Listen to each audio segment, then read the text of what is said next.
بسم اللہ الرحمن الرحیم وبہ نستعین وصلی اللہ علی محمد وآلہ الطیبین الطاہرین وصحبہ المنتجبین۔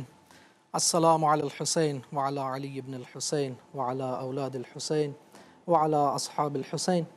دیکھیے جس طرح سے بیان ہوا کہ امام حسین علیہ الصلوۃ والسلام کی شخصیت وہ ہے کہ قرآن اور حدیث کے اندر امام علیہ الصلوۃ والسلام کی عظمت اور فضائل اتنے کثیر تعداد میں موجود ہیں کہ انہیں بیان کرنے کے لیے ایک جلسہ، چند جلسات، چند مجالس، چند محفلیں بھی کم پڑتی ہیں۔ در حقیقت تو حقیقت فضیلت اور حقیقت نورانیت سید الشہداء علیہ الصلوۃ والسلام کو بیان کرنے کے لیے انسان کی عمر کم ہے، اور اسے قیامت تک کے لیے بھی اگر عمر عطا کر دی جائے تو اس کا فہم و ادراک ہی وہاں نہیں پہنچ سکتا۔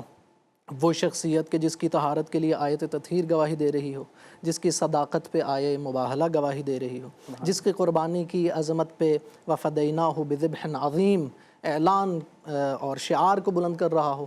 قرآن میں اس طرح سے اور احادیث میں دیکھیں تو کبھی رسول خدا یہ فرماتے ہوئے نظر آئیں کہ ان الحسین مصباح ہدن و سفینۃ نجات، یہ چراغ ہدایت ہے اور نجات کی کشتی ہے۔ کبھی یہ کہتے ہوئے اور یہ فرماتے ہوئے نظر آئیں کہ الحسن والحسین سیدہ شباب اہل الجنہ، یا یہ فرماتے ہوئے نظر آئیں کہ حسین منی و انا من حسین۔ اور واضح ہے کہ اس ایک جملے پہ بہت طولانی گفتگو کی جا سکتی ہے۔ میں صرف یہاں پہ رک کے ایک حقیقت کی طرف اشارہ کرنا چاہوں گا کہ یہ نہیں فرما رہے ہیں کہ حسین میرا نواسہ ہے، فرما رہے ہیں حسین منی و انا من حسین۔ مفتی صاحب نے خوبصورت ایک اردو میں ترجمہ کیا کہ حسین میں ہوں، میں حسین، یعنی مجھ میں اور حسین میں کوئی دوئیت نہیں ہے۔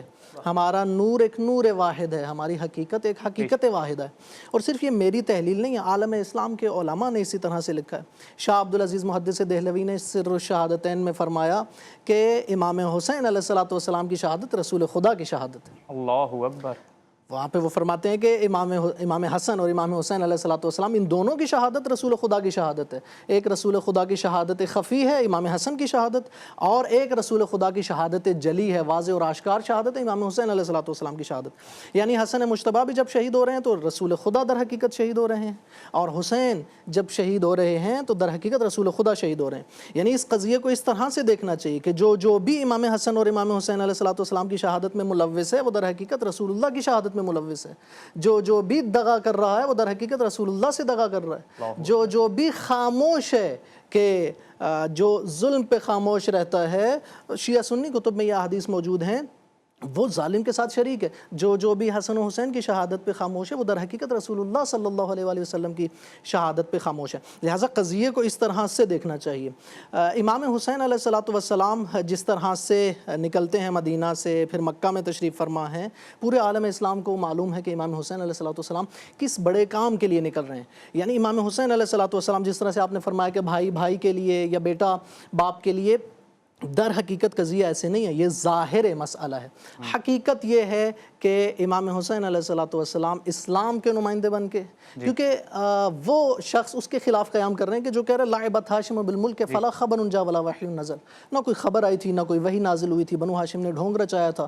یا وہ کہتے ہیں لیت اشیاخی ببدر شاہدو، کاش میرے آباء و اجداد ہوتے تو وہ دیکھتے میں نے بدر اور احد کا بدلہ لے لیا۔ ایسا شخص جو پیغمبر گرامی اسلام اور وحی کی حقیقت اور قرآن کی حقانیت کے حوالے سے بات کر رہا ہے، سید الشہداء اٹھ رہے ہیں نہ حکومت کے حصول کے لیے، نہ کسی قبائلی جھگڑے کے لیے، بلکہ اٹھ رہے ہیں اسلام کو بچانے کے لیے۔ اسی لیے تو اس نور بصیرت سے حضرت خواجہ معین الدین چشتی اجمیری رحمۃ اللہ علیہ نے فرمایا کہ حقہ کے بنا لا الہ است حسین، لا الہ کی بنا اس کی وہ بنیاد حسین ابن علی ہیں۔ اگر حسین ابن علی نہ ہوتے، محسن نقوی شہید نے بھی فرمایا تھا، میرے ذہن میں آ گیا کہ اصول دین نہ بچاتے جو کربلا والے، ورق ورق یہ کہانی بکھر گئی ہوتی، اور بچا گیا اسے سجدہ حسین کا، ورنہ نماز عصر سے پہلے ہی مر گئی ہوتی۔ پھر کوئی نماز پڑھنے والا نہ ہوتا، پھر کوئی آذان بلند کرنے والا نہ ہوتا، پھر قرآن کی محفلیں نہ ہوتی۔